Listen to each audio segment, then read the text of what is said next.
Tere! Oleme täna tulnud Ahaaga külla Eestimaa ülikooli tutvuma projektiga Ühtne tervis, mille raames teadlased uurivad paljusid huvitavaid asju. Täpsemalt leiame, kui palju nanoosakesi võib leida kakast. Vaatame lähemalt, milliste meetoditega ülikooli teadlased oma tööd teevad ja õpime midagi uut. Vastutasuks Ahaa poolt toome teadlasteni mõned toredad katsed, mille aluseks on samad meetodid, mida teadlased kasutavad. Ühtse tervise liikumine propageerib koostööd ja ökoloogilist suhtumist tervisesse. Inimeste, loomade, ülejäänud organismide tervis ja keskkond on omavahel sügavalt seotud. Seega nõuab suurte ja laiade terviseprobleemide lahendamine varasemate meetodite ümbermõtlemist ning üleüldise koostöö tihendamist. Ühtse tervise projekti eesmärk on edendada teadusuuringuid, haridust ja ühiskonnaga seotud algatusi Euroopa rahvusvaheliste partnerite seas. Tõhus lähenemisviis eeldab koostööd asjaomaste sektorite ja erialade vahel, nagu põllumajandus, keskkond, inimmeditsiin, veterinaarmeditsiin, epidemioloogia, keskkonna ja sotsiaalteadused. Liikumine toetab globaalset, terviklikku ja pikaajalist lähenemist peamistele tervisega seotud väljakutsetele, mis lõppkokkuvõttes edendavad inimeste ja loomade heaolu tervislikus ning säästvas keskkonnas. Tänapäevases omavahel seotud maailmas on see lähenemine hädavajalik. Ülemaailmsete ohtude, näiteks COVID-19 pandeemia ennetamiseks, nendeks valmistumiseks ja neile reageerimiseks. Rahvastiku kasv ja laienemine on loomulikult kaasa toonud kontaktide suurenemise inimeste ja metsloomade, aga ka koduloomade ja metsloomade vahel. Neid arenguid tugevdavad muud tegurid, nagu kliimamuutused, metsade hävimine ja intensiivne põllumajandus, mis hävitavad metsloomade elupaik. Inimeste, loomade ja loomsete saaduste liikumine, mida globalisatsioon suurendab, aitab kaasa haiguste tekkele ja levikule. Rohkem kui 60% uutest ja esile kerkivatest inimeste tervist ohustavatest nakkushaigustest pärinevad loomapopulatsioonidest. Nende ohtude sagedus ja raskusaste suureneb aja jooksul märkimisväärselt ning neil on tohutu pikaajaline mõju. Lisaks võivad mõned nende haiguste eest vastutavad bakterid, viirused, parasiidid ja seened arendada resistentsust olemasolevate ravimeetodite suhtes ja kujutada endast ülemaailmset terviseohtu. Teadlased hoiavad kogutud proove -80 kraadi Celsiuse juures sügavkülmas. Proovidega tuleb olla ettevaatlik ja nende õigine säilitamine on oluline. Paljud valgud on ebastabiilsed, kui nad ei viibi oma loomulikus keskkonnas. Keskkond võib rakuosades ja rakuvälistes vedelikes märkimisväärselt erineda. Kui teatud tingimusi ei järgita, ei pruugi eraldatud valgud korralikult toimida või jääda laustuvaks. Samuti võivad valgud kaotada struktuurse terviklikkuse ja aktiivsuse. Puhastatud valke tuleb sageli säilitada pikema aja jooksul, säilitades samal ajal nende algse struktuurse terviklikkuse või aktiivsuse.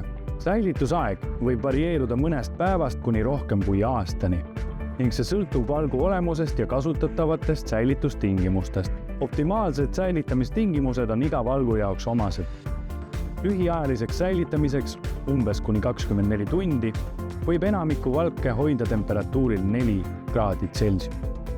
Pikaajaliseks säilitamiseks, rohkem kui nädal, on vaja valgupreparaat külmutada. Denatureerumise vältimiseks on oluline see kiiresti külmutada vedela lämmastiku või kuivjää ja etanooli seguga. Kui on soov valgupreparaati säilitada mitu kuud, saab seda säilitada -20 kraadi juures. Kui on vaja valgupreparaati säilitada pikema aja jooksul, kuudest kuni aastateni, peaks selle külmutama vähemalt temperatuuril -70 kraadi või isegi vedelas lämmastikus.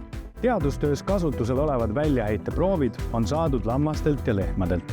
Esmalt tuleb neid mõõta täpselt vajalik kogus, 0,3 grammi edasiseks tegevuseks. Kuna tegu on bioloogilise materjaliga, siis kõik kasutatavad ühekordsed vahendid nagu spaatid ja lusikad tuleb visata ära bioloogiliste jäätmetena. Väljaheiteproovidele lisatakse puhvrit. See on vesilahus, mis suudab lahusesse lisatud vesinik või hüdroksiidijoone siduda, ilma et nende pH seejuures märgatavalt muutuks. Proovid tuleb ka puhverlahusega võimalikult hästi raputades ära sekka. proov läbib 4 tsentrifuugimist erinevatel kiirustel. Tsentrifuugi kiirust väljendame G-jõududes. Proov läbib tsentrifuugimise 300G, 400G, 4000G ja lõpuks 10 000G kiirust. Osakesed, millel on suurem tihedus ja kaal, vajuvad tsentrifuugimisel tuubi põhja. Teadustöös läheb vaja ainult lahusesse jäänud nanoosakesi. Tsentrifuug peab töötades olema tasakaalus ja kasutatud proovide tuubid peavad seega olema samas kaalus. Tsentrifuuge kasutavad teadlased, et eraldada üksteisest erinevaid aineid ja osakesi lahuses. Tsentrifuugid pöörlevad suurtel kiirustel. Tsentrifuugimine on üks meetoditest, mis võimaldab süsteeme, näiteks vedelikke, lahutada komponentideks. Tsentrifuugi oluline osa on kiiresti pöörlev rootor, millesse asetatakse töödeldav aine ja mis loob tsentrifugaalvälja. Suurema tihedusega komponendid liiguvad tsentrifuugi teljest kaugemale ja väiksema tihedusega komponendid liiguvad telje pool. Tavaelus toimub tsentrifuugimine näiteks koorelahutajas, meevurris, mahlatsentrifuugis ja ka tsentrifuugiga pesumasinas. Mikrotsentrifuuge kasutatakse väikeste koguste bioloogiliste molekulide või rakkude eraldamiseks. Mikrotsentrifuugides on vedelikku tavaliselt 1,5–2 milliliitrit ja need pöörlevad kiirusega 12–13 000 pööret sekundis. Mikrotsentrifuugi rootor on valmistatud nii, et see suudab tsentrifuugi kiirust kiiresti muuta. Ultratsentrifuugimine on protsess, kus tsentrifugaaljõudu kasutatakse bioloogiliste osakeste koostise uurimiseks. Ultratsentrifuugimise käigus kasutatakse nurkkiirusi, mis võivad ületada 100 000 pööret sekundis ning tekitada miljoni G suuruse kiirendus. Selle abil saab eraldada näiteks ribosoome, proteiine ja viirusi ning samuti uurida rakumembraani kihte. Niisugune jõud võib mitte üksnes rakukesta ja selle organellid lõhkuda, vaid lagundada ka üksikuid molekule. Pärast erinevaid tsentrifuugiga läbitud kiiruseid jääb aga siiski vedelikku natukene rakke ja katkiste rakkude osi, mida tsentrifuugiga täielikult eraldada ei saa. Selle jaoks kasutame lisaks filtrit, et need osakesed veel lahusest eraldada. Lisaks filtreerimisele kasutame eksklusioonchromatograafiat, et veel eraldada puhvrist osakesi, mida me ei uuri. Selle jaoks on ette valmistatud keeliga kolumn, millele lisame veel filtri ja laseme puhvri veel läbi selle, eraldades lahusest üleliigset. Eksklusioonchromatograaфia ehk suuruseralduschromatograafia on keemias kasutatav chromatograafiline meetod, mille puhul lahuses olevad molekulid lahutatakse vastavalt molekuli suurusele. Molekulide eraldamine teostatakse kolonnis, milles on sobivalt valitud keelitüüpi täidis. Näiteks polüakrüülamiid, agaroos, silikakeel või midagi muud. Seda meetodit kasutatakse tavaliselt suurte molekulide või makromolekulide komplekside, näiteks proteiinid, polüsahariidid lahutamiseks. Kolonni läbinud vedeliku ehk eluaati saame analüüsida spetsiifilises masinas, mis saab arvutada, kui palju ja kui suured on eluaadis olevad nanoosakesed. Tulemused esitab masin eraldi failidena ja nendest näeme tulemusi. Graafik näitab, et osakeste suurus on vahemikus 52–350 nanomeetrit ja osakeste arv on 6 korda 10 astmel 7 milliliitris. EMÜ teadlased hoiavad enda proove -80 kraadi juures. Meie tulime siia sutsu mõttega olla neist natukene üle, nii et võtsime kaasa vedela lämmastiku. Vedel lämmastik, täpselt seesama lämmastik, ainult lihtsalt teises olekus, mis on meie ümber õhus ja mida ka sisse hingame. Vedel lämmastik muutub vedelaks alles -196 kraadi juures. Muidu, nagu ka käegu näha, hakkab ta tavatemperatuuril keema ja aurustub meil gaasiliseks lämmastikuks. Selle lämmastikuga võime teha ka mõned katsed ja kuigi me ahaas ei kasuta seda lämmastikku millegi säilitamiseks, ahaas kasutame seda sageli, et külmutada ära mõned roosid või mõned toiduained, nagu näiteks mandariinid ja teha nendega midagi huvitavat. Ka suurem osa meie õhust on lämmastik ja vaatamegi järgmise katsega, kuidas suudaksime teha õhu vedelaks. Meie täispuutud õhupall läheb meie kasti ja paneme siia peale korraks kaane. Ja kui me selle õhupalli siit seest välja võtame ja selle augu sisse lõikame, siis te nägite just vedelat õhku.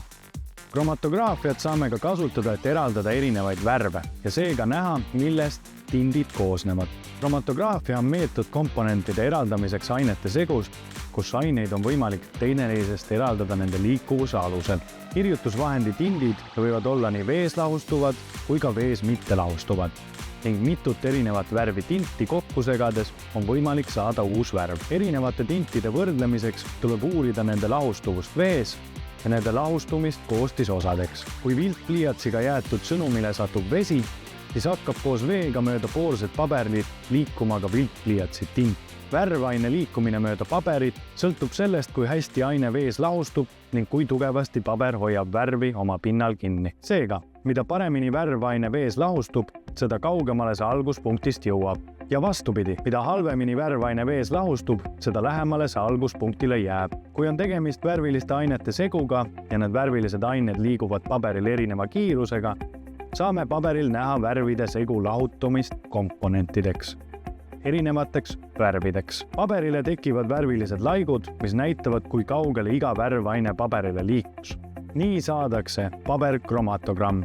Kromatograafiat kasutatakse ka ainete sisalduse määramiseks, näiteks millised pigmendid esinevad taimedes ja ainete puhastamist kõrvalainetest. Meie versioon mikroskoobist töötab laseri abiga ja seda on võimalik teha ka kodus järgi. Olge siiski väga ettevaatlikud laserite kasutamisel ja korrake seda katset kodus ainult täiskasvanu abiga. Oleme valmistanud oma mikroskoobi, et otsida veest elusolendeid. Haarasime kaasa veeproovid Emajõest ja Anne kanalist ning võtsime kaasa ka destilleeritud vett ja valmistatud reoskoopilist vedelikku. Mikroskoop töötab pildi suurendamiseks läätsede abil. Meie mikroskoobis toimib veetilk läätsena.